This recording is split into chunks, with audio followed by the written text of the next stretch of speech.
நேயர்கள் அனைவரையும் ஜெயா பிளஸ் தொலைக்காட்சியினுடைய ஏனென்ற கேள்வி விவாத நிகழ்ச்சிக்காக நான் உங்கள் அனைவரையும் வரவேற்கிறேன்.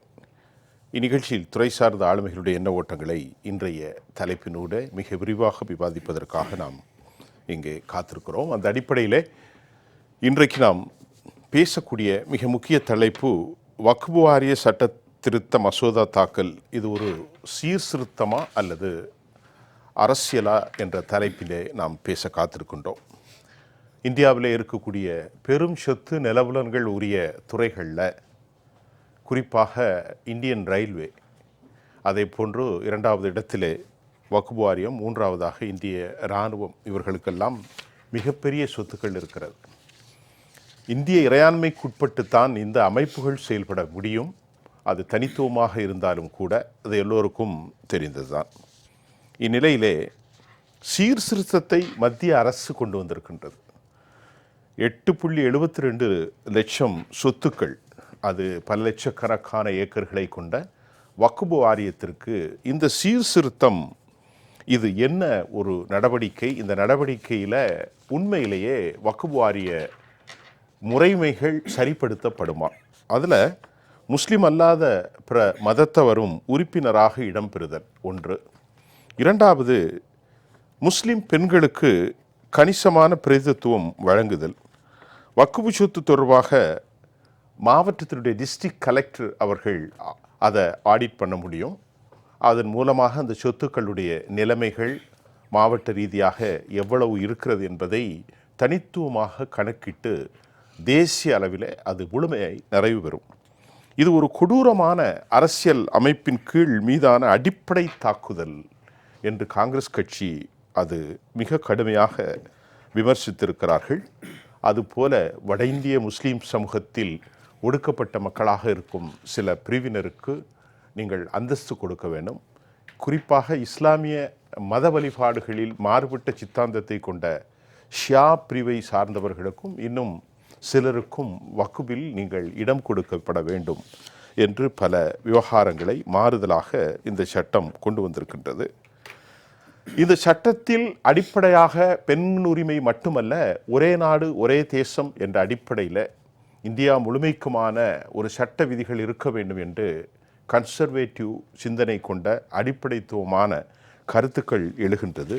ஆனால் முஸ்லீம்களுடைய தரப்பிலோ இது நியாயமற்றது என்றும் இந்தியா கூட்டணி எதிர்க்கட்சிகள், குறிப்பாக கனிமொழி, அகிலேஷ் யாதவ் போன்றவர்களும் கூட தங்கள் கடும் கண்டனத்தை இந்த 44 திருத்தங்கள் கொண்டு வந்திருக்கக்கூடிய வக்ஃப் வாரிய சட்ட திருத்த மசோதா குறித்து அவர் வைத்திருக்கிறார். உண்மையில் இது சரியானது தானா என்ற கேள்வி நமக்கு எழுகின்றது. இந்த கேள்வியை நாம் நம்முடைய விருந்தினர்களிடத்திலே விவாதிக்கும் போது தான் அதனுடைய கருப்பொருளை நாம் உண்மையிலேயே தெரிந்து கொள்ள முடியும். அந்த அடிப்படையில் மத்திய அரசு கொண்டு வந்தது அரசியலா சீர்திருத்தமா? இதுதான் எங்களுடைய தலைப்பு. பேசுவதற்காக நம்முடைய துக்ளக் விமர்சகர் குழுவை சார்ந்த அறிவுசார் தளத்திலிருந்து திரு TDS ரவிச்சந்திரன் அவர்கள். ஐயா வாங்க. காங்கிரஸ் கட்சியினுடைய திரு விளாடிமிர் பிரான்சிஸ் செய்தி தொடர்பாளர், மனிதநேய மக்கள் கட்சியின் புதுமடம் ஹலீம். ரவிச்சந்திரன் சார், நான் உங்கள்கிட்டருந்து ஆரம்பிக்கலாம், நல்லா இருக்குன்னு பார்க்குறேன். அப்புறம் எதிர்கருத்தை அவங்கள்ட்ட வாங்கிடலாம். இந்த சீர்திருத்தம் நான் சொன்ன மாதிரி எதிர்கட்சிகளில் கனிமொழி பேசும்போது இது எகெயின்ஸ்ட் பெடரலிசம், ஆன்டி கான்ஸ்டியூஷன், மைனாரிட்டிஸுக்கு எதிரானது அப்படின்லாம் கடும் சொல்லாடர்களை பயன்படுத்தியிருக்காங்க. நம்மோடு இணைந்திருக்கிறார் தோழர் தியாகராஜன். கர்னல், நான் உங்களை வரவேற்கிறேன் அரசியல் விமர்சகராக. தியாகராஜன் சார் வாங்க சார், வாங்க. வணக்கம். வணக்கம் வணக்கம் தியாகராஜன் சார், அப்புறம் போகலாம். முதல்ல நீங்கள் சொல்லுங்கள், இது உங்கள் பார்வையில் எப்படி சார் இது? இல்லை, ஃபர்ஸ்ட் ஆஃப் ஆல் இதுக்கும் ஃபெடரலிசம்க்கு என்ன சம்பந்தம்னு எனக்கு தெரியல. சரி, இந்தியாவுக்கு வெளியில் ஒரு பாகிஸ்தான், அது 8.9 லட்சம் ஸ்கொயர் கிலோமீட்டர் இருக்குது. இந்தியாவுக்குள்ளே ஒரு பாகிஸ்தான் மாதிரி 9.4 ஸ்கொயர் கிலோமீட்டர் இவங்க இருக்காங்கங்கிறது ஒரு கருத்தாக எடுத்து வைக்கலாம். இந்தியா பூரா இருக்காங்க. ஷியாவும் இந்தியாவுக்குள்ள பாகிஸ்தான் என்ன பேசுறீங்க சார்? நீங்க என்ன பேசுறீங்க?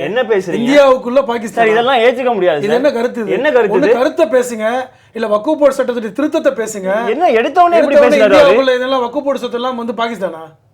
இது சரியா ஷியாவும் சுன்னி இது சரியா அந்த கருத்து இல்ல அந்த கருத்து திரும்ப வாங்கணும் இல்ல அந்த கருத்து அவர் திரும்ப வாங்கணும் பேசவே தொடங்க சார் கருத்து திரும்ப வாங்க சார் ஒண்ணா காங்கிரஸ் அரசு சார் கருத்து திரும்ப வாங்க சார் விளாடுங்க இன்னும் கருத்தை முன் வைக்க ஒரு நிமிஷம் இப்ப நான் இல்ல ஒரு நிமிஷம் கொஞ்சம் அலோவ் பண்ணுங்க இல்ல கொஞ்சம் அலோவ் பண்ணுங்க இப்ப இல்ல TDS கொஞ்சம் பிரீஃபா சொல்லி முடிச்ச பிறகு நீங்க வாங்க சொல்லட்டு கருத்தை பிரீஃபா இப்ப ஒரு நிமிஷம் ரைட் இல்ல இல்ல அவர் யாரே கருத்தை பேசாதீங்க ஐயா இப்போ உங்களை நான் வந்து தேச துரோகின்னு சொன்னா நீங்க ஏத்துக்குவீங்களா நான் ஏத்துக்க மாட்டேன் அதே மாதிரி ஆனா மறுக்க மாட்டேன் அதெல்லாம் இப்படி மறுக்க மாட்டேன் அப்ப ஏத்துக்க என்னோட நேரத்துல நான் பேசிப்பேன் நீங்க சார் ஒரு நிமிஷம் நான் பேசிப்பேன் பாகிஸ்தான் சொன்னா அப்படி தேச விரோதமாகும் நான் பாகிஸ்தான் நிலப்பரப்ப சொல்றேன் இப்படி இருக்குன்னு சொல்றேன் இதுல என்ன இருக்கு இந்தியாவில் இருக்கின்ற 9 லட்சம் ஏக்கர் இடம் வந்து சார் கொஞ்சம் நீங்க ஒரு நிமிஷம் கருத்தா பேசுங்க சார் கொஞ்சம் இருக்கு சார் கொஞ்சம் சார் அதாவது அவருடைய பாகிஸ்தான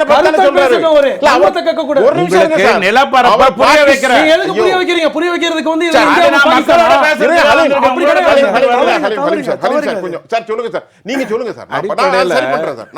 இந்த வக்ஃப் போர்டு அப்படிங்கிறது வந்து ஒரு கட்டத்துக்கு மேல 2009க்கு மேல இரட்டிப்பாக நிலம் கையடக்கப்படுத்தக்கூடிய ஒரு பொசிஷனுக்கு வருது அப்படிங்கிறது ஒரு சூழ்நிலை வந்தது. 54ல இருந்து இதுல வந்த 3 சட்ட மாற்றங்கள் எல்லாமே காங்கிரஸ் அரசு செயல்படும் போது வந்தது அப்படிங்கிறதும் குறிப்பா நரசிம்மராவ் ஐயா அரசு அப்புறம் மன்மோகன் ஐயா அரசு வரும்போது வந்தது. 54 இந்த பர்டிகுலர் சட்ட திருத்தத்தில் அதாவது அமெண்ட்மெண்ட்டில் திரும்ப பாராளுமன்றத்தில் நேற்றுக்கு உங்களுக்கு சொல்லப்பட்டது என்ன அப்படின்னா, ஐயா சச்சார் கமிட்டி என்ன சொல்லிச்சோ அதுலேருந்து வேறுபட்டு நாங்கள் பேசலை. சச்சார் கமிட்டி அமைச்சது யார்? காங்கிரஸ் 2005. அதுலேருந்து வேறுபட்டு நாங்கள் எதையும் பண்ணிடல. அதில் என்ன சொல்லப்பட்டிருக்கோ அதைத்தான் நம்ம பண்ணோம். சார் நீங்களே பண்ணியிருந்துருக்கலாம். 2005 நீங்கள் அமைச்சிங்க, அப்போ சொன்னாங்க, நீங்களே பண்ணியிருந்துருக்கலாம், நாங்கள் பண்ணுறோம். இவ்வளோதான் அதில் இருக்கிற விஷயம். அடிப்படையில் இதை வந்து ஒரு இஸ்லாத் அல்லது கிறித்துவ அல்லது ஹிந்து அப்படிங்கிற விஷயமா பார்க்காம இந்தியாவில் ஒரு போர்டு கிட்ட இவ்வளோ பெரிய இடம் இருக்கு. அந்த சொத்து வந்து அவர்களே முடிவு பண்ணுறாங்க, அவங்களே டிசைட் பண்ணுறாங்க, அவங்களே பேசுகிறாங்க, அவங்களே விவாதிக்கிறாங்க. அப்படிங்கிற அடிப்படையிலிருந்து சில திருத்தங்களை உங்ககிட்ட கொண்டு வந்திருக்காங்க. இதுக்கு நேற்றுக்கு பேசும்போது ஒரு திமுக நண்பர் என்ன சொன்னார், எல்லாரும் கேட்டாங்க, வக்ஃப் போர்டில் எதுக்கு நீங்கள் வந்து நான் முஸ்லீம்ஸை கொண்டு வரீங்க அப்படின்னு சொல்லும் பொழுது, ஐயா நான் முஸ்லீம் வக்ஃப் போர்டுன்னே நீங்கள் வச்சுருக்கீங்க. அப்படி இருக்கும் பொழுது இதில் என்ன தவறு வருது? நம்பர் 1. 2வது, இந்திய பேரரசனுடைய நிலத்தில் இருந்து தானே விவாதமே வரப்போகுது. மற்ற நாட்டில் இருக்கிற நிலத்தை பற்றி இதில் விவாதம் வரப்போகிறது இல்லை இல்லையா? இந்திய பேரரசனுடைய நிலங்கிறது எல்லாருக்குமானதாக இருக்க போகிறது. கிறிஸ்தவர்களுக்கு, இஸ்லாமியர்களுக்கு, வலிமை மிகுந்தவர்களுக்கு கிடையாது இருக்கு. அதனால இதில் வந்து நான் முஸ்லீம் அப்படின்னு கொண்டு வரலாம் அப்படின்னு சொல்லும் பொழுது ஒரு திமுக பேச்சாளர் என்ன சொன்னார், இது பாருங்க, நாங்கள் வந்து அறநிலையத்துறையில் வந்து வேற்று மதத்துக்காரரை கொண்டு வந்தது காரணம் என்னன்னு சொன்னால், ராஜாக்கள் தான் கோவில் கட்டினாங்க, கோவில் கிட்ட தான் சொத்து இருந்தது. ராஜாக்கள் மக்கள் வரி பணத்திலேருந்து கோவில் கட்டினாங்க. ஸோ மக்கள் வரி பணத்திலேருந்து ராஜா கோவில் கட்டினாரா, கோவிலுக்கு நிலம் இருந்ததா, அதனால எல்லா மதத்தை வரையும் உள்ளே கொண்டு வருவேன் அப்படிங்கிற மாதிரி ஒரு கருத்தை சொன்னாங்க. எனக்கு சிரிப்பு வந்தது. காரணம் என்னன்னா, விவாதம் வக்ஃப் போர்டை பற்றி. தமிழ்நாட்டிலையும் வக்ஃப் போர்டுக்கான விவாதம் நடக்குது. அப்போ அதுக்கு கொடுத்தது யாரு? அதுவும் ராஜா தான், அதுவும் கோவில் தான், அதுவும் மக்கள் வரி பணம் தானே. இதில் ஒன்றும் மாற்று கருத்து இல்லை. ஸோ அடிப்படையில் இந்த நில ஜிஹாத் அப்படிங்கிற மாதிரியான ஒரு சூழ்நிலை வந்து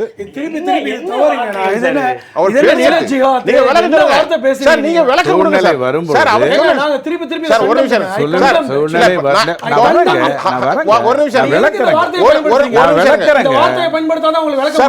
என்னால விளக்க முடியாது. வார்த்தையை பயன்படுத்தி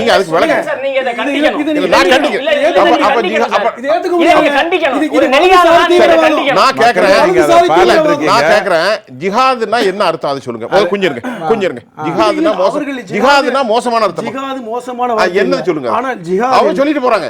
ஜிஹாத் என்றால் இறைவனுக்காக பயணிப்பதுதான் ஜிஹாத். ஜிஹாத்னா இறைவனுக்காக பயணிக்கிறதுனா எல்லா வழியிலும். அதுதான் சொல்றேன். ஆனா அவர் சொல்லிட்டு போறாரு, அவர் வேற நோக்கத்தை சொல்றாங்க. அமெண்ட்மென்ட்லயே சொல்லப்பட்டது அதுதான் கிடையாதுங்க.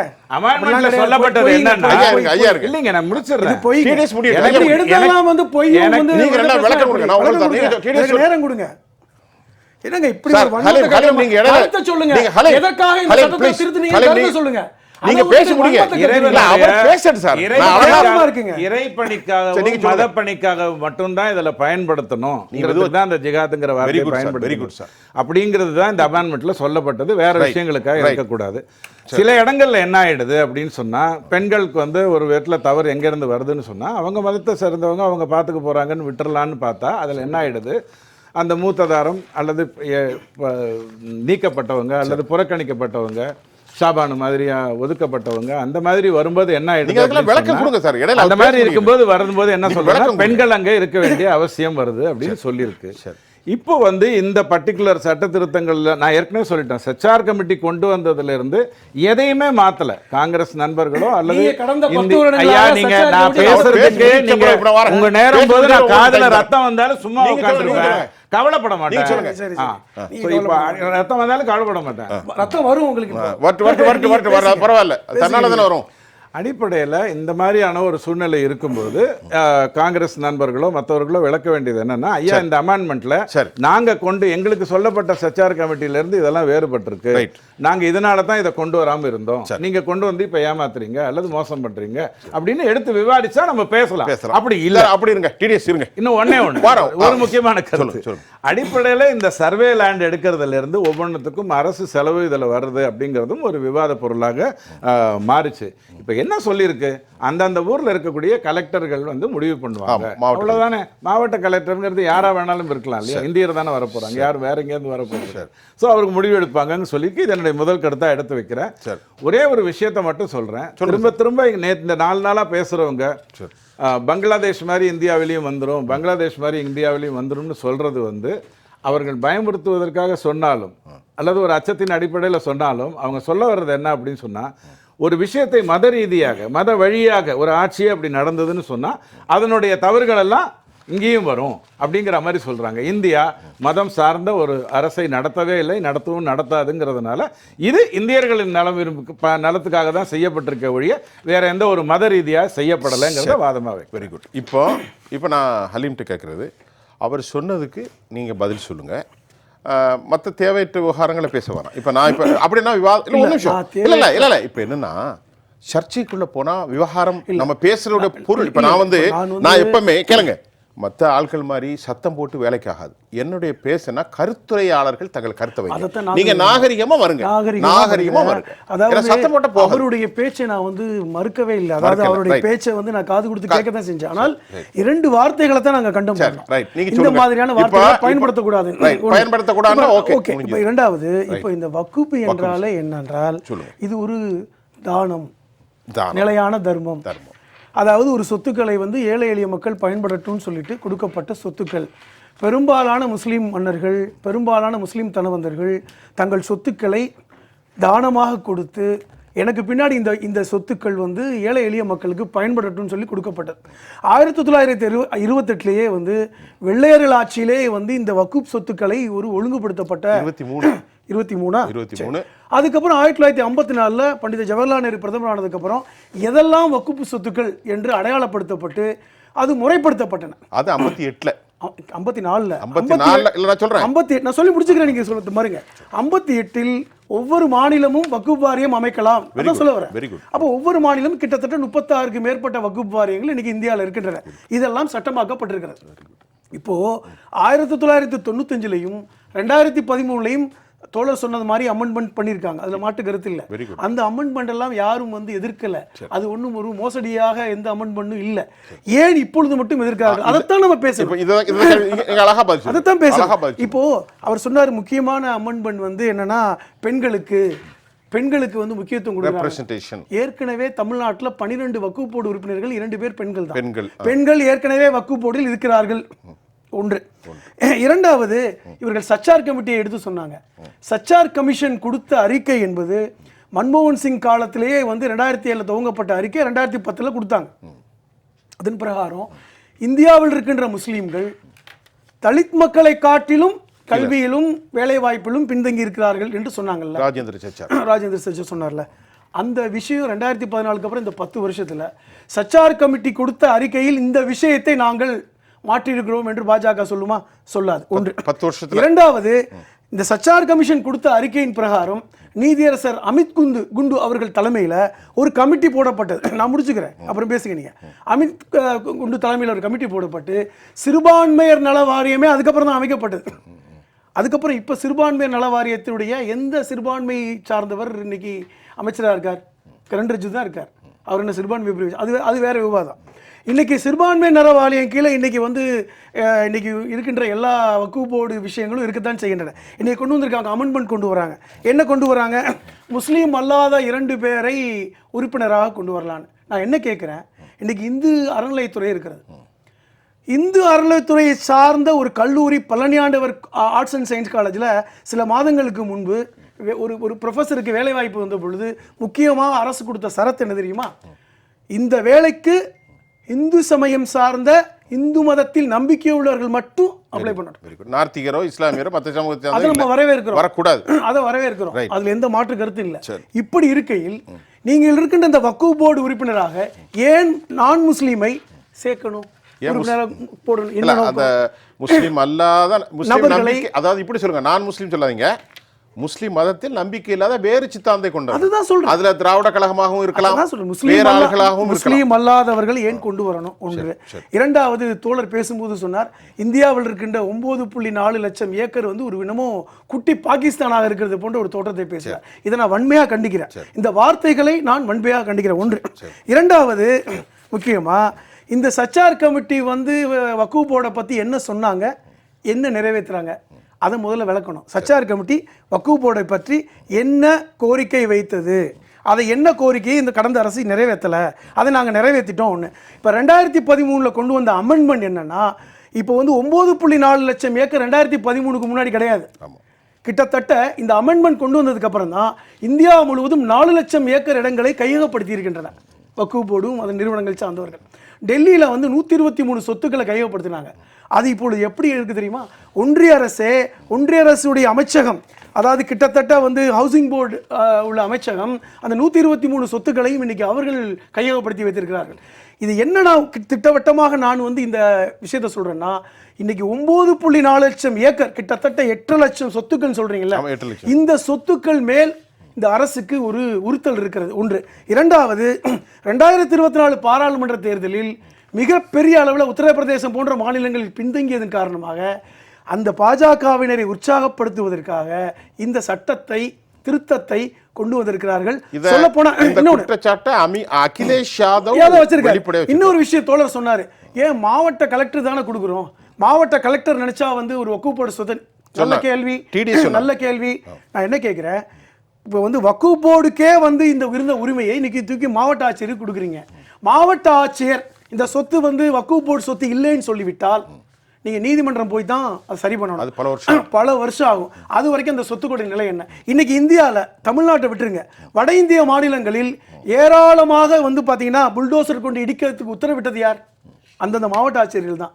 இன்னைக்கு வட இந்தியாக்களில் நான் அந்த குற்றச்சாட்டை முன்வைக்கிறேன். வட இந்தியாக்களில் குறிப்பாக உத்தரப்பிரதேசம் போன்ற மாநிலங்களில் மாவட்ட ஆட்சியர்கள் அரசு சார்பாக நடந்து கொள்கிறார்கள் என்ற குற்றச்சாட்டை உச்ச நீதிமன்றம் வைத்ததா இல்லையா? வைத்தது தானே. வட இந்தியாவில் தமிழ்நாட்டில் நடக்கலையா?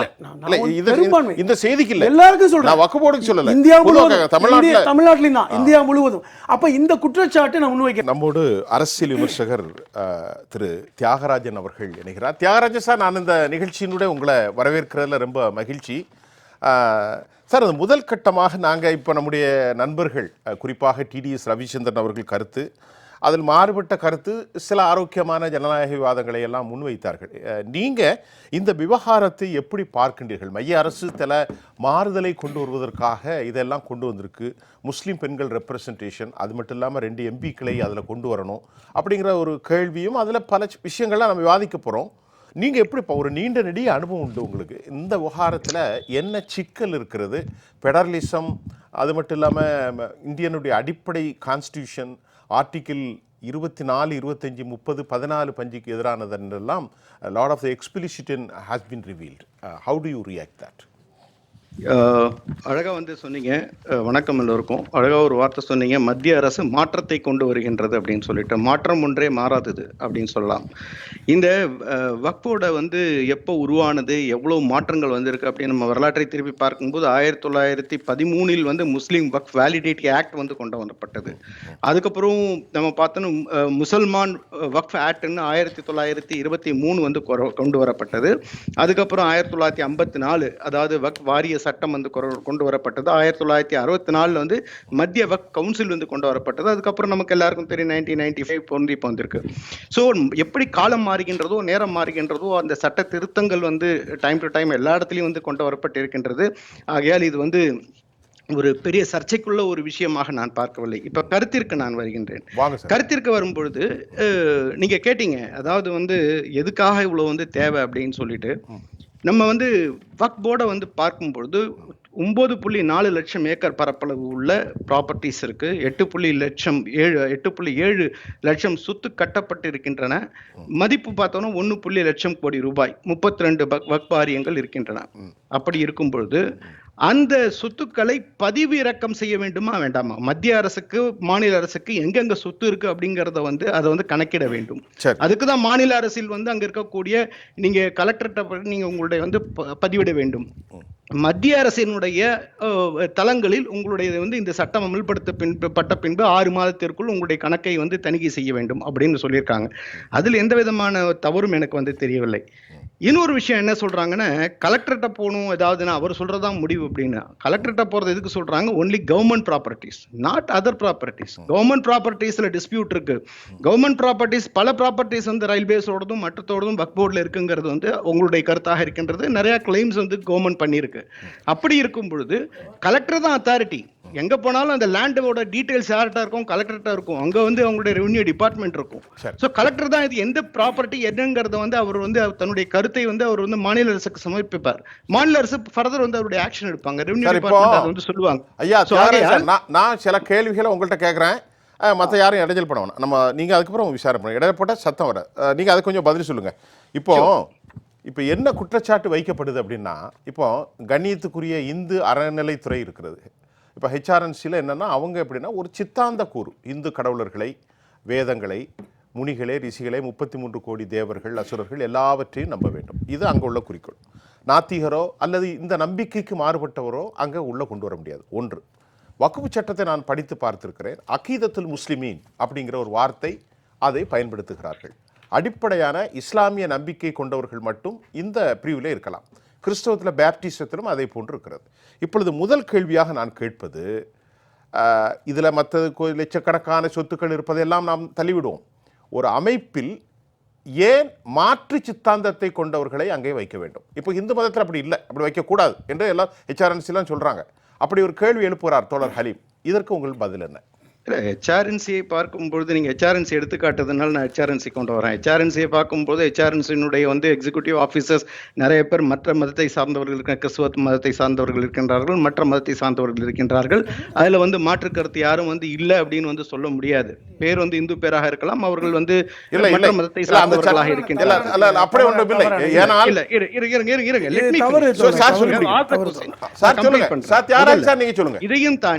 இதையும் தாண்டி இந்த ஒரு விஷயத்தையும் தாண்டி முக்கியமாக சொல்லப்படுவது என்னன்னா, சமத்துவம் 14 நீங்க பிரிவு முதல்ல ஸ்டார்ட் பண்றப்ப நீங்க சொல்லுங்க. சரி, பிரிவு 14 படி சமத்துவம் மறுக்கப்படுகின்றது. கண்டிப்பா 25, 26 மீறல் வந்து சுதந்திரத்திற்கான உரிமை பேச்சையும் அதனுடைய அரசியல் இதையும் வந்து சித்தாந்தத்தையும் வந்து மறுக்கின்றது அப்படின்னு சொன்னீங்க. 7வது அட்டவணை பிரிவையும் நான் ஆட் பண்ணிக்கிறேன். எதுக்கு அதையும் விடணும்? அதாவது இது வந்து இந்த அதாவது வந்து 7வது அட்டவணையில வந்து நிலம் என்பது மாநிலத்தினுடைய இது வரக்கூடியது. அது ஏன் வந்து சென்டர் எடுக்குது அப்படின்னு சொல்லிட்டு இது பண்றாங்க. பல இந்த கருத்துக்கள் வந்து தவறாக வந்து பிணையப்பட்டு இது வந்து வலம் வருகின்றது அப்படின்னு தான் என்னால் சொல்ல முடியும். ஏன்னா பிரம்மச்சாரி வெர்சஸ் மேற்கு வங்க மாநில வழக்குல இந்திய அரசியலமைப்பு சட்டம் 25, 26வது பிரிவின் வரம்பிற்குள் வக்ஃப் வாரியம் வராதுன்னு உச்சநீதிமன்றம் சொல்லியிருக்கு. ஏன்னா இது வந்து ஒரு ரிலிஜியனுக்குள்ள வரக்கூடியது கிடையாது. ஒரு போர்டு அமைச்சிருக்காங்க, ஒரு ட்ரஸ்ட் அமைச்சிருக்காங்க. தியாகராஜன் சாட்ல ஒரு நிமிஷம், தியாகராஜன் சாட்டை தியாகராஜன் சாட்டை என்ன கேட்கிறேன், அது ட்ரஸ்டோ அறநிலைத்துறையோ போர்டோ ஒரு குறிப்பிட்ட நம்பிக்கை கொண்ட சித்தாந்த கூறுகள், இந்து குருவாக இருக்கலாம், இஸ்லாமாக இருக்கலாம், பேப்டிசமாக இருக்கலாம், மாற்று சித்தாந்தம் உரியவர்களுக்கு அங்க நம்பிக்கை இல்லை என்பதுதான் நாங்கள் இப்பொழுது பார்த்து கொண்டிருக்கிறோம். கருத்தை வைங்க. இது இப்பொழுதுக்கு அப்ப இத போர்டு என்று எடுத்தாலும் அரங்காவல் என்றாலும் எப்படி சாத்தியம்? இல்ல சரி, இப்பொழுதைக்கு என்ன இருக்கு, இப்ப நீங்க பாத்தீங்கன்னா கடவுள் மறுப்பாளர்னு சொல்லிட்டு இந்து மதத்துல வந்து அறநிலைத்துறையில வந்து அதுல வந்து இதுல போடுறப்ப அவங்களும் வந்து அதுல இருக்காங்க, போர்டுல இருக்காங்க. நீங்க அதை நம்ம மறுக்க முடியாது. கடவுள் மறுப்பாளர்னு பேர் போட்டுக்கிறாங்க. போர்டுல இருக்காங்க. நீங்க அது சொல்லுங்க. அவர் கேக்குறாரு எந்த போர்டுல எந்த போர்டு இல்ல சார், நீங்க அப்படி சொல்லிட்டு போக முடியாது சார். யார் இருக்கறா, எந்த போர்டுல இருக்கறா, பேரோட சொல்லுங்க. என்னுடைய கருத்து என்ன அப்படின்னு சொன்னா, நீங்க உங்களுக்கு வந்து இப்ப வந்து அங்க வந்து டிஸ்கஷன்ல இருக்க பார்லிமெண்ட்ல உங்களுடைய இது டிஸ்கஷன் எது கொண்டு வராங்க, இது சரியா, இதுல என்ன திருத்தம் கொண்டு வர வேண்டும் அப்படிங்கிற நோக்கில கொண்டு வராங்க. இது உங்களுக்கு சரியில்லை என்றால் அதை கொண்டு வாங்க. சரியான விஷயத்தை நீங்க பாருங்களேன். சரியில்லாத ஒரு விஷயத்தை மட்டும் பிடிச்சிட்டே நிக்கணும். சரியான விஷயம் 10 விஷயம் இருக்குதுல. கண்டிப்பா கண்டிப்பா. இப்ப நீங்க பாத்தீங்கன்னா எழுத்துப்பூர்வமாக பத்திரம் இல்லாதவர்கள் வாய் வழி மொழியாக இது வந்து வக்ஃப் போர்டுன்னு சொன்னாலும் அது வந்து அரசுமையுடையப்பட்டது. அதை வந்து இதுல வந்து ரிமூவ் பண்ணிருக்காங்க இந்த விஷயத்துல. Very good. அதுக்கு மேல நம்ம பார்த்தோம்னா தணிக்கை செய்ய வேண்டும். என்ன லேண்ட் இருக்கு, என்ன எதுங்க தணிக்கை செய்ய வேண்டும். ஒரு தனி மனிதனுடைய ஒரு நிலம் வந்து எடுக்கப்பட்டு விட்டால் அவர்கள் நீதிமன்றம் செல்ல முடியாது. இப்ப அது செல்வதற்கான வாய்ப்பு கொடுக்கப்பட்டிருக்கின்றது. இப்ப நீங்க சிறுபான்மையினர் அப்படின்னு நம்ம வந்து பார்த்தோன்னா, நம்ம வந்து அவர்களுக்கான விஷயம் வந்து மறுக்கப்படுகின்றது அப்படின்னு பார்த்தோன்னா, நம்ம வந்து ஆர்டிகல் சிறுபான்மையினருக்கான ஆர்டிகல் நம்ம வந்து பாக்குறப்ப 29, 30 நம்ம வந்து பார்க்கலாம். எந்த ஒரு கான்ஸ்டிடியூஷன்லயும் வக்ஃப் போர்டு அப்படிங்கிற வார்த்தை எங்கேயுமே கிடையாது. யாருக்காவது தெரிஞ்சா நீங்க திருத்துங்க. நான் ஃபுல்லா பாத்துட்டேன். போட்டு ஒரு நிமிஷம் இருங்க, பாத்துட்டேன். அப்படி சப்போஸ் சிறுபான்மையினருக்கான ஸ்பெஷலான இது மாதிரி ஒரு எக்ஸ்ட்ரா பவர் எல்லாம் கொடுக்கணும் அப்படின்னா ஏன் ஜெயினிசத்துக்கு கொடுக்கல, ஏன் புத்திசத்துக்கு கொடுக்கல, ஏன் சீக்கிசத்துக்கு கொடுக்கல, ஏன் ஜவுடிசத்துக்கு கொடுக்கல, ஏன் ஜொராயிசத்துக்கு கொடுக்கல, ஏன் கிறிஸ்டியானிட்டி கொடுக்கல அப்படிங்கிறது ஒரு கேள்வியாக வரும்.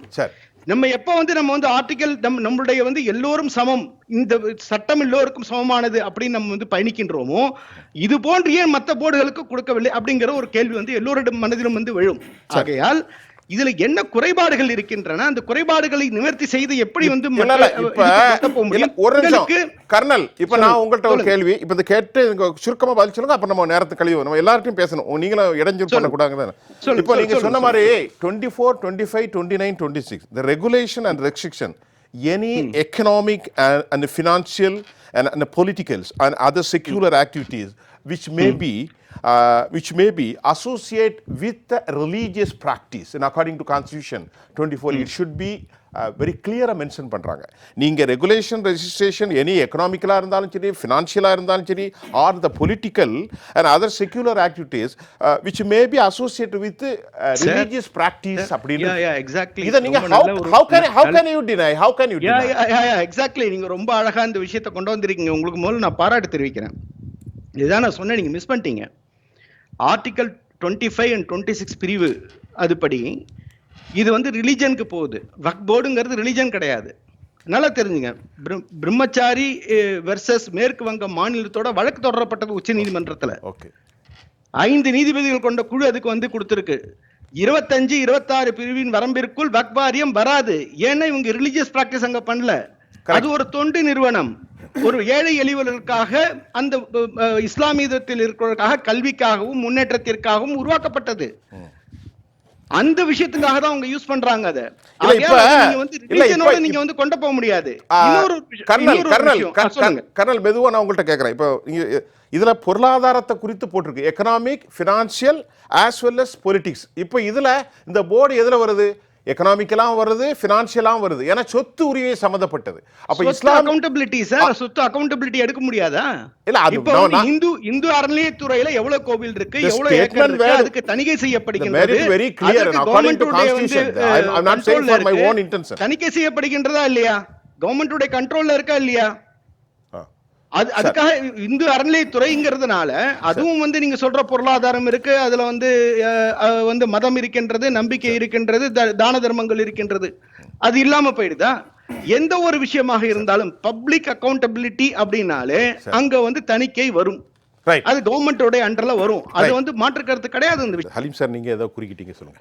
இல்ல, நான் குறுக்கிட்டது என்னன்னா, தோழர் போற போக்குல சொன்னாரு இது மாதிரி இந்து அறநிலையத்துறையில் கூட இந்து அல்லாதவர்கள் இருக்கிறார்கள் என்று சொன்னாங்க. அது யாருமே இல்லை. யாராவது ஒருத்தரை காமிக்க சொல்லுங்கள். ஏன்னால் இந்து அறநிலைத்துறை வந்து இப்போ சமீபத்தில் வேலைவாய்ப்பில் கூட வந்து அவங்க குறிப்பிட்டு அடிக்கோடிட்டு சொன்ன விஷயம், இந்து மதத்தை சார்ந்தவர்கள், இந்து நம்பிக்கை உள்ளவர்கள் மட்டும்தான் வேலைக்கே எடுப்போம் அப்படின்னு. அது முக்கியமானது. அதனால யாருமே இல்லை, இருந்தால் சொல்லுங்கள். நீங்கள் சொன்ன கருத்தை தான் நான் அவர்கிட்ட கேட்டேன்.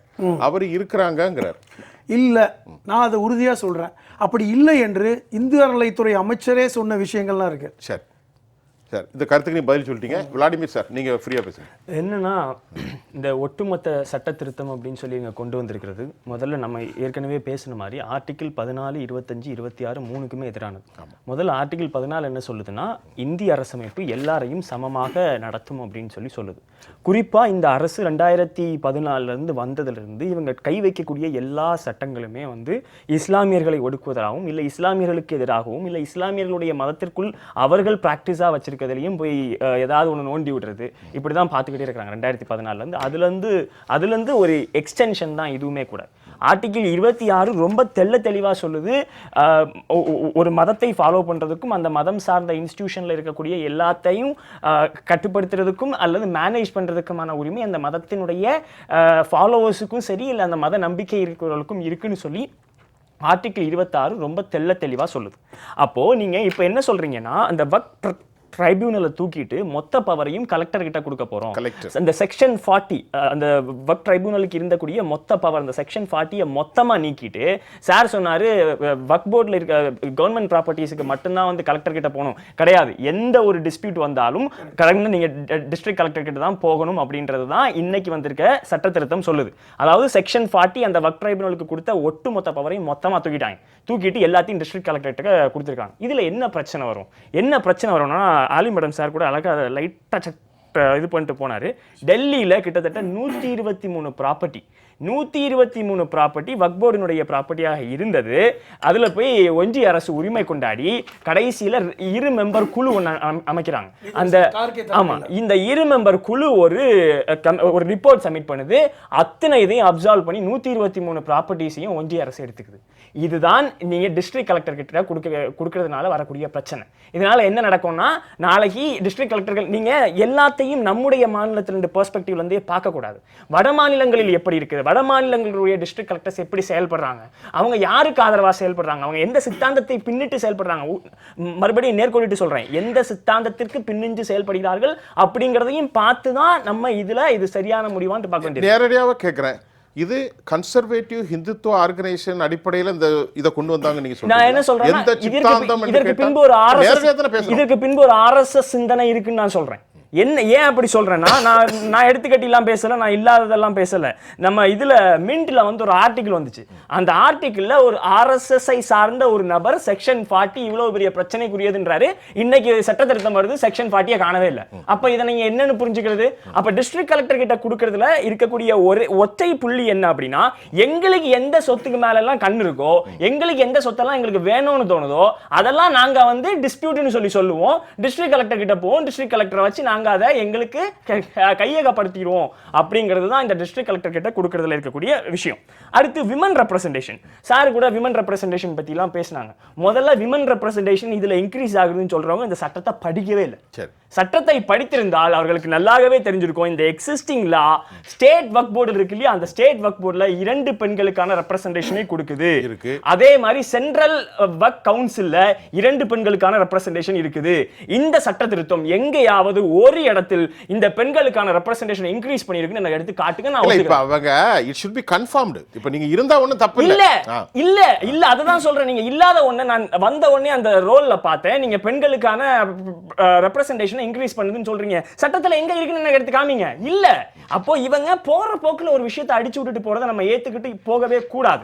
ஏன்னா இருக்கக்கூடிய சட்டத்துல 2 பெண்களுக்கான ரெப்ரசன்டேஷன் உறுதிப்படுத்தப்பட்டிருக்கு. அப்புறம் நீங்க பெண்கள் மீது ரொம்ப, அதுவும் இஸ்லாமிய பெண்கள் மீது, இஸ்லாமிய பெண்கள் உரிமைகளுக்காக உங்களுக்கு அவ்வளவு வலிக்குதுன்னா, பில்கிஸ் பானோ வழக்கில் நீங்க என்ன பண்ணீங்க? பில்கிஸ் பானோ வழக்குல அவங்க ரிலீஸ் ஆனப்போ சுப்ரீம் கோர்ட் இன்டர்வியூன் ஆகி மறுபடியும் அவங்களை ஜெயில தூக்கி போட்டுன்னு சொல்லிச்சு. நீங்க பில்கிஸ் பானோக்கு என்ன நீதியை வாங்கி கொடுத்தீங்க? நீங்க இஸ்லாமிய பெண்களுக்கு மேல உங்களுக்கு அவ்வளவு பாசமும் பரிவும் வர்றதுக்கு. இரண்டாவது, இன்னைக்கு இவ்வளவு பேசுறீங்கல்ல, நாடாளுமன்றத்தில் அது இந்த எந்த மதமா வேணாலும் இருந்துட்டு போதும், இந்த மதத்தில் பெண்களுக்கான ரெப்ரசன்டேஷன் இருக்கணும், இல்லை வந்து இந்த எங்களுடைய இந்து கோயில்கள் பெண்கள் அர்ச்சகராகணும் சொல்லி நாடாளுமன்றத்தில் இது நீங்க பாஸ் பண்ணுங்க. அப்போ உங்களுக்கு உங்க பிரச்சனை, உங்க விஷயம் என்னன்னா, நீங்க தொடர்ந்து நீங்க வச்சுக்கிட்டு இருக்கக்கூடிய கருத்துக்கள் எல்லாம் இங்க ஒரு இந்து முஸ்லிம் அனிமாசிட்டியை உருவாக்கணும். இல்லை, இப்ப நான் என்ன கேட்கிறேன், இதைத்தான் என்ன சொல்றாங்க, இந்த பெண்கள் விவகாரம், கோயிலில் பெண்கள் வர்றதா, மசூதியில் வர்றதா, இதெல்லாம் மத விவகாரத்தில் அரசு தலையிடக்கூடாதுன்னு தான் நீங்க சொல்றீங்க. மறுபடியும் நாடாளுமன்றத்தில் பிஜேபி பெண்கள் அர்ச்சகர் கொண்டு வரணும், ஆண்கள் இல்ல, நீங்க இதுல மட்டும் உங்களுக்கு பாசம் வருது இல்ல, இதுல மட்டும் நீங்க ரெப்ரசன்டேஷன் சொல்றீங்களா? அப்படி பண்றதா இருந்தா எல்லா மதத்துக்கும் பண்ணுங்கன்றேன். ஏன் வந்து இதுக்கு உள்ள மட்டும் நீங்க மூக்க நுழைச்சிக்கிட்டே இருக்கீங்க திரும்ப திரும்ப திரும்ப? ஒரு இந்து இஸ்லாமிய வெறுப்பை உருவாக்கி, இந்து இஸ்லாமிய ஒரு இந்த எனிமாசிட்டியை உருவாக்குறது மட்டும்தான் இந்த அரசுடைய வேலையா இருக்கு. இன்னைக்கு முந்தா நேத்து வரைக்கும் வேற ஒரு இதை பேசிட்டு இருந்தோம், 3 நாளா ட்விட்டர்ல ஃபுல்லா இதெல்லாம் பேசிட்டு இருக்காங்க. ஆனா என்னன்னா, இதுல முக்கியமா நான் நோட் பண்ண ஒரு விஷயம்னா, பெரும்பான்மை இந்துக்களுக்கு இதில் உடன்பாடே இல்லை. பெரும்பான்மை இந்துக்கள் இதை வெறுக்கிறார்கள். அயோத்தியால நல்ல சமட்டி அடி வாங்கின பிறகு கூட உங்களுக்கு புத்தி வரலன்னா அப்ப எப்போ உங்களுக்கு புத்தி வரும்? எத்தனை நாள் நீங்க இன்னும் இந்த இந்து முஸ்லிம் விளையாட்டை விளையாடிக்கிட்டே இருக்க போறீங்க? எத்தனை நாளைக்குன்னு கேட்கிறேன். உங்களுடைய எல்லா உங்களுடைய நீங்கள் எதையெல்லாம் உங்களுடைய மத தலங்கள்னு வச்சிருக்கீங்களோ அங்கேயே தோத்து போயிட்டீங்களே. உங்க மக்கள் சமட்டி அடி கொடுத்துட்டாங்களே, இப்பயாவது திருந்துங்கன்னு சொல்றேன். இப்போ என்ன சொல்ல வரீங்க? இந்த இந்து மதத்தினுடைய அடிப்படை கூறுகளை பேசினால தேர்தலில் வெற்றி பெறலாங்கிறீங்களா? இல்ல, நான் அப்படி சொல்லல. இந்து மதத்தினுடைய அடிப்படை கூறுகளை பேசினால வெற்றி பெறலன்னு சொல்லல. இந்து இஸ்லாம் வெறுப்பு பிரச்சாரத்தை பேசுனீங்கல்ல, அதனால தோத்தீங்கன்னு சொல்றேன். அதுக்கு பிறகு இஸ்லாத்தில் இருக்கக்கூடிய ஏழைகளுக்கு நாங்கள் வாய்ப்பு வழங்க போகிறோம், அவங்களுக்கான ரெப்ரசன்டேஷன் கொடுக்க போறோம், அவங்களுக்கான முன்னுரிமையை நாங்கள் வழங்க போகிறோம் சொல்றோம். ரொம்ப நாளா கேட்டுட்டு இருக்கோங்க, சாதிவாரி கணக்கெடுப்பு எடுங்க, ஓபிசி எஸ்சி எஸ்டிகளுக்கான உரிமைகளை உறுதிப்படுத்துங்க, நாங்க பல்லாயிரம் வருடங்களா எங்க உரிமை இல்லாம நாங்க கஷ்டப்படுறோங்க, எங்களுக்கான ரெப்ரசன்டேஷனை கொடுங்கன்னு கேட்டுட்டு இருக்கோம். இந்த பட்ஜெட்ல கூட உங்களால அதுக்கு நிதி ஒதுக்க முடியலையே. அப்ப என்ன ரெப்ரசன்டேஷன் நீங்க உறுதி பண்ணீங்க? யாருக்கான ரெப்ரசன்டேஷன் பேசிட்டு இருக்கீங்க நீங்க? அதுக்கு பிறகு இன்னைக்கு இதை நாம் நடக்க விட்டால், இன்னைக்கு இஸ்லாமியர்களுக்கு நடந்து கொண்டிருக்கிற இந்த விஷயத்தை நீங்க நடக்க விட்டால், நடக்க விடனா இன்னும் அடுத்தடுத்த process இருக்குல்ல சார்? இல்ல வரேனா, அதுதான் வரேன்.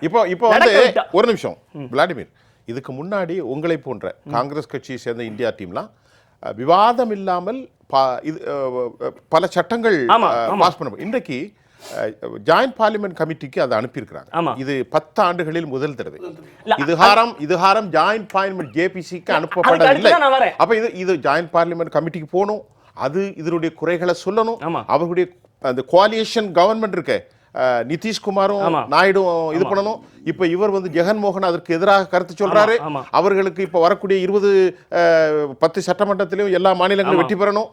மேல எல்லாம் நிறைய வேலை இருக்கு. அதுக்கு தான் நான் என்ன சொல்ல வரேன்னா, இதை நீங்க இன்னைக்கு ஒரு பேச்சுவார்த்தை நடத்தாமல் இதை ஒரு டிஸ்கஷனுக்குள்ள கொண்டு வராம விட்டீங்கன்னா, நாளைக்கு கிறிஸ்தவர்களுக்கு வீட்டுக்கும் போவார்கள், ஜெயினியர்களுக்கும் போவார்கள், பார்சிகளுக்கும் போவார்கள், எல்லா மத உரிமைகள்லையும் போய் பிரச்சனை உருவாக்கி இங்க வந்து ஒரு எனிமாசிட்டியை உருவாக்குறது தான் உங்களுடைய வேலை. நீங்க வந்து ஜாயிண்ட் பார்லிமெண்ட் கமிட்டி பத்தி சொன்னீங்க, 10 வருடமா நடக்காத ஒரு விஷயம் இன்னைக்கு நடக்குது. அதுல நீங்க குறிப்பா பார்க்க வேண்டியது, எல்ஜேபியினுடைய எம்பி ஷாம்பவி சௌத்ரியும் சரி, டிடிபியினுடைய எம்பி ஹரிஷ் பாலயோகியும் சரி, இவங்க என்ன சொல்றாங்கன்னா, நாங்க இதுக்கு ஆதரவு தெரிவித்ததனுடைய நோக்கமே இது ஜாயிண்ட் பார்லிமெண்ட் கமிட்டிக்கு போகுதுன்றதுனால தான், இல்லன்னா நாங்க ஆதரவு தெரிவிச்சிருக்க மாட்டோம்னு இதுக்கு கொடுத்துட்டு பேட்டியில சொல்லியிருக்காங்க. முதல் முறையாக ஒய்எஸ்ஆர் காங்கிரஸ், இதுவரை எதிர்க்காத முதல் முறையாக பாரதிய ஜனதா கொண்டு வந்திருக்கக்கூடிய ஒரு சட்ட திருத்தத்தை அவர்கள் எதிர்த்திருக்கிறார்கள். அப்படிங்கிறதுல நமக்கு என்ன தெரியுதுன்னா, ஜூன் 4 இவர்கள் கொடுத்ததுக்கு மிகப்பெரிய சம்மட்டி அடி. அதுல இருந்து இவர்கள் எழ முடியாது. நீங்க வந்து இது அவங்களுக்கும் தெரியும், இது பாஸ் ஆகாது, இது கடைசி வரைக்கும் பாஸ் ஆகி வராதுன்னு அவங்களுக்கு நல்லாவே தெரியும். எதுக்காக இது கொண்டு வராங்க? ஏன்னா ஆர்எஸ்எஸ் மாதிரியான சில ஃப்ரிஞ்ச் எலிமெண்ட்ஸ் ஆஸ்வாசப்படுத்துவதற்காக நீங்க சொல்லும்போது நாங்க கேட்கல அப்படிதான் சொல்லுவோம். ஆமா, உங்க டைம்ல நீங்க சொல்லுங்க ஆர்எஸ்எஸ் ஃப்ரிஞ்ச் எலிமெண்ட்ஸ் நீங்க அனுமதிக்கிறீங்களா? அப்ப நான் பேசும்போது நீங்க ஒரு நிமிஷம், அந்த மாதிரி சிலரை ஆஸ்வாசப்படுத்துவதற்காக கொண்டு வரப்பட்ட சட்ட திருத்தம் தான் இது. நான் அனுமதிக்காம இல்ல டிடிஎஸ் பேசுவோம். அவர் ஏன் நீங்க எதுக்கு பிரெஞ்சு எலிமெண்ட் சொன்னா நீங்க காம்ப்ரிஹென்சிவ் உங்க விளக்கத்தை கொடுங்க, நம்ம டிஸ்கஸ் பண்ணுவோம். டிடிஎஸ் இப்போ இந்த சட்டத்தை தாண்டி, இந்த சட்டம் 15 நிமிஷத்தில் நம்ம விவாதிக்க போறது இல்லை, அது முடியாது. It has been a long process. அது அடுத்தடுத்த கட்டத்துக்கு போவோம். பாரதிய ஜனதா இப்போ விளாடிமிருடைய கருத்து மட்டுமல்ல, இன்றைக்கு வலைதளங்களிலும் வருகின்றது. அகிலேஷும் இந்த குறையை சொல்லியிருக்கிறார். இந்த தோல்விக்காக பூஸ்ட் ஏற்றுவதற்காக தனது கேடர்ஸ்ட்டை நீங்கள்லாம் கவலைப்படாதீங்க அப்படிங்கிற மாதிரி ஒரு டிசென்ட்டாக அது ஒரு கருத்து மாற்றங்கள் ஒரு hectic talk is going on. They may be get lot of benefits.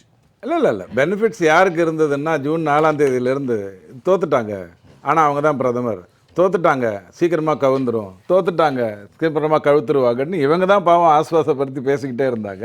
அது 5 வருடம் நல்லா தான் போக போகுது. இப்போ கேள்வி என்ன அப்படின்னா, சனாதனத்தை ஒழிப்பேன்னு ஒருத்தர் பேசுகிறாரு, அங்கே ஒரு அமைச்சர் உட்காந்துருக்கார். யார்? நம்ம சேகர் பாபு ஐயா. சரி, அதுதான் முதல் கேள்வியாக நான் எடுத்து வைக்க விரும்புகிறேன். அவருடைய கருத்தை அவர் நடுநிலையாளராக இருந்தால் அந்த இடத்துல அவர் வேறு கருத்தை தெரிவிச்சிருக்கணும். பட் கட்சி ரீதியாக உதயநிதி ஐயாவை எதிர்த்து பேச முடியாது, விட்டுருங்க.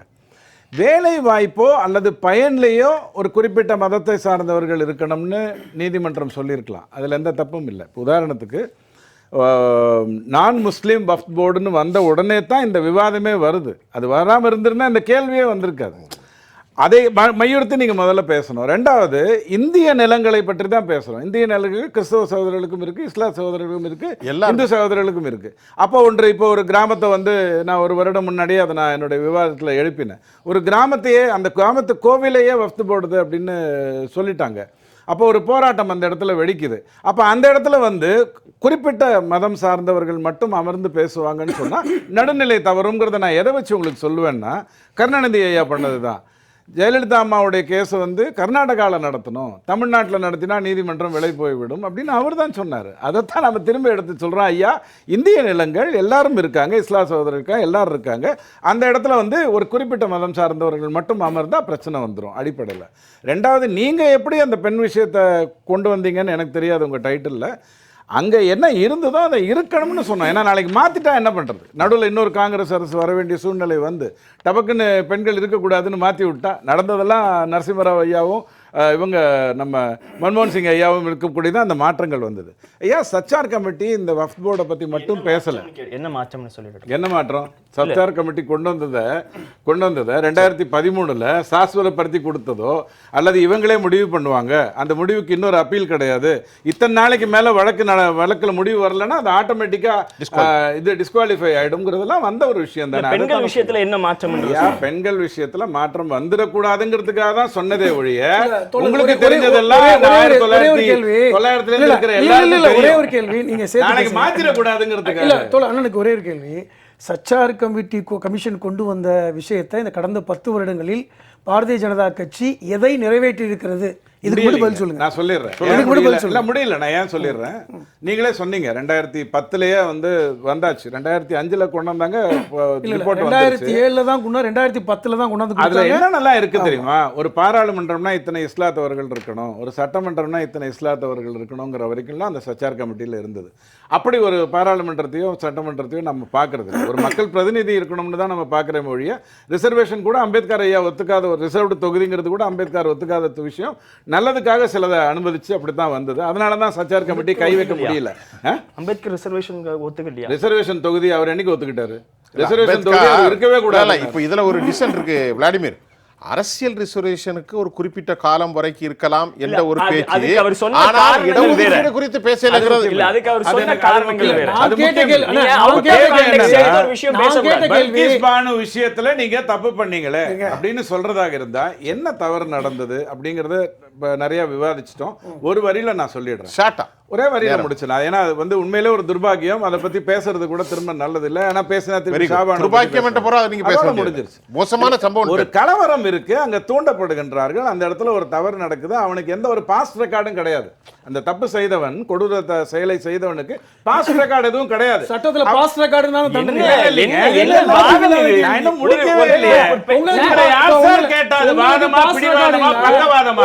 நான் முதல்ல வைக்கிறேன், அப்புறம் நீங்க வாதத்தை பேசுங்க. அந்த இடத்துல அவர்களுக்கு ஒரு ஆதரவு கொடுத்தாங்க, மாலை போட்டாங்க, அந்த எம்பி பண்ணாரு, எம்எல்ஏ பண்ணாருங்கிறது எல்லாமே அதன் அடிப்படையில் நடந்த ஒரு விஷயமே தவிர பிஜேபி அரசோ அல்லது மாநில அரசோ அல்லது ஆர்எஸ்எஸோ இந்த மாதிரியான தவறுகளை ஊக்குவிக்காது. அதோட அந்த அது மகா ஒரு பயங்கரவாத சம்பவம் தான். இல்லை, உண்மை பெண்களுக்கு ஏங்க ஒரு நான் கேட்கிற வார்த்தையை கேளுங்க. இப்படி சொல்லட்டுமா? டிடிஎஸ் ஒரு பெண் கலவரத்தில் ஓடி வரால், பில்கிஸ் பாரு சமைத்து கொண்டிருக்கிறாள், ஓடி செல்கின்றால், என்னை காப்பாற்ற யாரும் இல்லை என்று அவரை கற்பழித்து 13 பேரை படுகொலை செய்து வயிற்றில் இருந்த குழந்தை கீழே சாவடித்தார். 11 ஆண்டுகள் தீர்ப்பு எப்படி வழங்கப்படுகிறது என்றால் இந்த 11 பேர் விடுதலை செய்யப்பட்டவர்கள் நல்ல குடும்பத்தை சார்ந்தவர்கள், நல்லவர்கள். ஆகவே நல்லவர்கள், நல்ல அவர்கள் பின்னணி சமூகத்தில் ஒரு அந்தஸ்து இருக்கிறது, அவர்களை விடுதலை செய்கிறோம். நான் அப்புறம் வெளியே வருகிறார்கள், மாலை போடப்படுகிறது, லட்டு ஊட்டப்படுகிறது. நான் சொல்றேன், இது நமக்கு இது வந்து மனித சமூகத்துக்கு battery எதிரானது. கொண்டு இதுல வந்ததை நீங்க பத்தி- பிஜேபி இல்ல நான் பிஜேபி பேசவே மாட்டேன், பேசவே கூடாது. பேசவே மாட்டேன். ஏன்னா எனக்கு வேற பிரச்சனை இருக்கு. ரைட். இதுல வந்து பேட்டரி வித்தவங்க கதை மாதிரி 7 பேரையும் வெளியில விடுற மாதிரியான அங்க விஷயமா பேசினா நீங்க எங்க போறாருன்னு பார்க்கறீங்க. பாருங்க உடனே. ஆனா நான் மெயினா ஒரு இடத்துக்கு வர்றேன். உடனே எங்க போறாரு? ஷாபானு அம்மா வந்து 25 ரூபாய் அவங்க ஜீவனாம்சம் இல்ல நான் இந்த இது அந்த டாபிக் வேணும். அது 87. இல்ல 87 இருந்தா என்ன? 87. முதல்ல நீதிமன்ற தீர்ப்பை அவமதித்ததுங்கிறது அதுதானே. Okay, சோ அதுல இருந்து நான் 25 ரூபாய் 4 குழந்தைக்கு அம்மா. Okay okay okay. 4 குழந்தைக்கு அம்மாவா? இங்கேயாவது ஒரு கலவரம் ஒரு தவறு நடந்தது, அது ரொம்ப மாற்று கருத்தே இல்ல. ஆனால் அந்த இடத்துல 4 குழந்தைக்கு அம்மா 25 ரூபாய் கேட்டா தகிச்சு முடியாதுன்றார் ராஜீவ் காந்தி. right. பரவாயில்ல, அது அடுத்து பேசுவோம். சார், நீங்க- சின்னதா எனக்கு ஒரே ஒரு முடிஞ்சு, விஷயம் சார், நேரம் முடிஞ்சு. ஒரே ஒரு விஷயம் சார், மட்டும்தான். இன்னொரு 7 நிமிஷம் ஐயா, ஷியா சுன்னி முஸ்லிம்ஸுக்கு மட்டும் ஆளுமை இருக்கக்கூடிய ஒன்றில் சரி. மற்றவர்களுக்கும் இருக்கணும்னு அவங்க கேட்டாங்க அப்படின்னு சொன்னா அதை ஒரு நீதி நான் ஒரே ஒரு விஷயத்தை சொல்லிட்டு போயிடுறேன். இந்த தியாகராஜன் தோழர் உங்கள்கிட்ட தான் வர்றேன். இந்த ஷியா சுன்னி கதைக்கு ஒரு சம்பவத்தை சொல்றேன். நம்ம நேரடியாக ஹமாஸ் வந்து ஒரு சன்னி அமைப்பை சேர்ந்தவர்கள். சவுதி அரேபியா அவர்களுக்கு ஆதரவு கொடுக்கவில்லை. ஷியா ஹிஸ்புல்லாவும் சரி, ஈரானும் சரி, இப்ராஹிம் ரைசியும் சரி, எல்லோருமே ஷியா பிரிவினர்கள். இன்னைக்கு சுன்னியும் ஷியாவும் ஒன்றாதான் போராடி கொண்டிருக்கிறார்கள். ஆகவே அரசியலின் வருகின்ற போது அதே போர் எல்லா மதங்களிலும் எல்லா மூணே வரையில பதில் சொல்ல, Right, மூணே right. வார்த்தையில பதில் சொல்லிடுறேன். ஒரு நாட்டுக்கு ஆதரவு பாலஸ்தீனத்துக்கு ஆதரவு எல்லாருமே கொடுப்பாங்க, ஒரு தீவிரவாத அமைப்புக்கு கொடுக்க மாட்டாங்க. இது வன்மையா கண்டிக்கிறேன். சரி. ஹமாஸ் பாலஸ்தீனத்துக்கு இல்ல, வன்மையா கொடுப்பாங்க. கண்டிக்கிறேன். அது நாடு, இது நாட்டுக்கு நான் கொடுப்பேன், அவனும் கொடுப்பாங்க. அந்த ஆனால் இது வேற. பாலஸ்தீனத்துடைய பிரதமர் ஹமாஸை சார்ந்தவருங்க. இது என்னங்க இது? சார், நீங்க கொடுக்கணும். என்ன ஒரு- சார், இல்ல, கொடுக்கணும். இல்ல, அதெல்லாம் இல்ல, தோழர் தியாகராஜன் நான் வர முடிச்சுக்கிறேன். நீங்க நேரம் இது நான் பேசுறேன். வரலாற்றை வந்து தவறுதலாக திருத்தி சொல்லுகின்ற இந்த செய்தி இருக்கு பாத்தீங்களா, இது வன்மையா கண்டிக்கத்தக்கது. ஏன்னா ஹமாஸ் உடைய தலைவர் தாங்க அங்க இப்ப இதே இஸ்மாயில் சரி, ஹனியா இப்ப நான் வந்து ஒரு உதாரணம் இல்ல, நான் சொல்ல வந்தேன். முடிச்சுக்கிறேன். நீங்க topic சொல்லுங்க. இதே இஸ்மாயில் ஹனியா பாலஸ்தீனுடைய பிரதமராக Right, இருந்தவர். right. அதை இப்படி சொல்றாரு. அவர் புரிதல் அவ்வளவுதான், விட்டுங்க. இஸ்மாயில் ஹனியா இல்லை, இன்றைக்கு பதவியேற்றிருக்கக்கூடிய அவர் பேர் என்னது? இஸ்மாயில் ஹனியாவே பாலஸ்தீனத்துடைய பிரதமராக இருந்தவர். 6 ஆண்டு காலம். ஓகே, முடிஞ்சு Right, அது பிரச்சனை விஷயத்துக்கு வரேன். இப்ப கர்னல் சொன்னார்ல, வக்ஃப் போர்டுல வந்து மதமே சம்பந்தப்படலைன்னு. ஏங்க, வக்ஃப் போர்டு வந்து எத்தனை மசூதிகளை நிர்வாகம் செய்கிறது. இன்னைக்கு வந்து என்ன காலேஜையும் ஸ்கூலையுமா வக்ஃப் போர்டு பண்றாங்க? முழுக்க 99 விழுக்காடு மசூதிகளையும் தர்காக்களையும் அது வந்து அவங்களுடைய இதில் வச்சிருக்காங்க. அப்படிங்கும் பொழுது இது மதம் சம்பந்தப்பட்ட எப்படி சொல்ல முடியும்? இன்னொன்று, இந்த இடங்கள், இந்த சொத்துக்கள் யார் கொடுத்தாங்க? இஸ்லாமிய குடும்பத்தினர், மன்னர்கள் காலத்தில் தனவந்தர்கள் வக்குப் செய்தார்கள். வக்குப்ங்கிறதே அரபி வார்த்தை தானேங்க. அரபு தானம் செய்து இது ஏழை எளிய மக்களுக்கு கொடுத்தாங்க. இது அழகா சொல்றாங்க, ஆர்டிகல் 14 சம்பந்தப்படாது, ஆர்டிகல் 15 சம்பந்தப்படாது. நான் என்ன கேட்கிறேன், அப்போ வந்து இந்து அறநிலைத்துறையில வந்து இஸ்லாமியர்கள் நீங்க வேலைக்கு போடுவீங்களா? இந்து அறநிலைத்துறையில வந்து நீங்க ஆணையராக வந்து ஒரு கிறிஸ்துவரை போடுவீங்களா? அது தேவையில்லை. இந்த இது அவரவர்கள் மதத்துடைய நம்பிக்கையின் அடிப்படையில் இருப்பவர்களுக்கு வாய்ப்பு கொடுக்கணும். இதுல என்ன நீங்க உள்ள வர்றீங்க? ஏற்கனவே கேட்டீங்க, இது ஏன் இப்படி கொண்டு வர்றாங்க. இதுதான் தோழர் சொன்னார்ல, உற்சாகப்படுத்துறாங்களா. இன்னைக்கு வந்து அந்த ஸ்டாண்டிங் கமிட்டிக்கு அனுப்பிச்சிருக்காங்க. 10 வருடங்களில் முதல் முறையாக, வரலாற்றில் முதல் முறையாக அனுப்புறீங்கல்ல, இப்போ உங்களுக்கே தெரியுது இல்ல. இப்போ அந்த அளவுக்கு இருக்கின்ற ஒரு மைனாரிட்டி அரசாங்கம் இன்னைக்கு வந்து அவர்களை உற்சாகப்படுத்துவதற்காக மைனாரிட்டி அரசாங்கம், அது மைனாரிட்டி அரசாங்கம், மைனாரிட்டி அரசாங்கம், மைனாரிட்டி அரசாங்கம், ஒரு மைனாரிட்டி அரசாங்கம், முஸ்லிம்கான மைனாரிட்டி அரசாங்கம், மைனாரிட்டி அரசாங்கம், ஒரு மைனாரிட்டி அரசாங்கம். அத அவர் கேட்கணும்ல.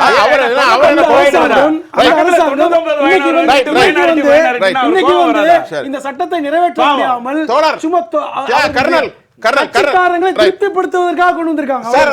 சார், நீங்க சொல்லுங்க சார். ஓகே, 3 விஷயங்கள் வந்து நான் தெளிவுபடுத்த விருப்பப்படுகிறேன். ஐயா, கொஞ்சம் வேகமாவே சொல்லுங்க. 3 விஷயங்கள் வந்து நான் வந்து தெளிவுபடுத்த விருப்பப்படுகின்றேன். ஒன்று வந்து ஆர்டிகல் 25, 26 வந்து இதற்கு பொருந்தாது என்று சொன்னது நான் கிடையாது, கர்னல் தியாகராஜன் கிடையாது, உச்ச நீதிமன்றம் தீர்ப்பது. சரி, ஆகையால் உங்களுக்கு தான் டிஃபரன்ஸ் இருந்தா நீங்க உச்ச நீதிமன்றம் தான் நாடணும். இரண்டாவது விஷயம் சொல்லுங்க, எந்த வழக்க சொல்றீங்க நீங்க? அந்த பிரம்மச்சாரி வர்சஸ் சொல்றீங்களா? பிரம்மச்சாரி வழக்கு இல்ல, வக்ஃப் பத்தி இல்ல. இருங்க. பிரம்மச்சாரி வெர்சஸ் மேற்கு வங்கத்தினுடைய தீர்ப்புல இருக்கு, நீங்க போய் பாருங்க. இது கேதர்நாத் பிரம்மச்சாரியா? இருங்க, ப்ளீஸ் டோன்ட் டிஸ்டர்ப். இல்ல, வழக்கு சொல்லுங்க. நீங்க சொல்லிட்டு போக முடியாது. கேதர்நாத் பிரம்மச்சாரி வழக்கு சொல்றீங்களா? இத பாருங்க, நீங்க பேசுறப்ப நான் வந்து டிஸ்டர்ப் பண்ணல. Don't disturb please. அவர் சொல்லுங்க, some decency. சார் சொல்லுங்க. சார் சொல்லுங்க சார், டிஸ்டர்ப் பண்ண மாட்டேன். தவறான வந்து செய்தியை வந்து பரப்புவது வந்து மிகவும் மிகவும் மிகவும் கொடுமையானது, மிகவும் வந்து தீவிரமான ஒரு விஷயமா வந்து பாக்குறேன். இதுல பேஜ் நம்பர் 3 சி அதோட வந்து பேரா சில இருந்து 3C ல இருந்து 1 ல இருந்து 4 வந்து கிளியரா கொடுத்திருக்காங்க. Any government property dispute collector will handle அப்படின்னு கொடுத்திருக்காங்க.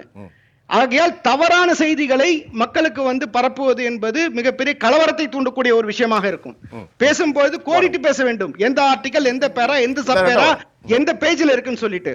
மூன்றாவதாக நான் வந்து சொல்லுகின்றேன், சிறுபான்மையினர்கள் வந்து இது வந்து பறிக்கப்படுகின்றது உரிமை என்றால், இதே போல போர்டு வந்து ஏன் வந்து மத்தவங்களுக்கு கொடுக்கலாங்கிறத இவங்களுக்கு கேட்டிருக்கணும். ஜெயினிசத்துக்கு ஏன் கொடுக்கல, புத்திசத்துக்கு ஏன் கொடுக்கல, சிக்கிசத்துக்கு ஏன் கொடுக்கல, ஜோனிசத்துக்கு ஏன் கொடுக்கல, துராசத்துக்கு ஏன் கொடுக்கல, கிறிஸ்டியானிட்டிக்கு ஏன் கொடுக்கல கேளுங்க. ஒன்றிய அரசிட்ட கொடுங்க.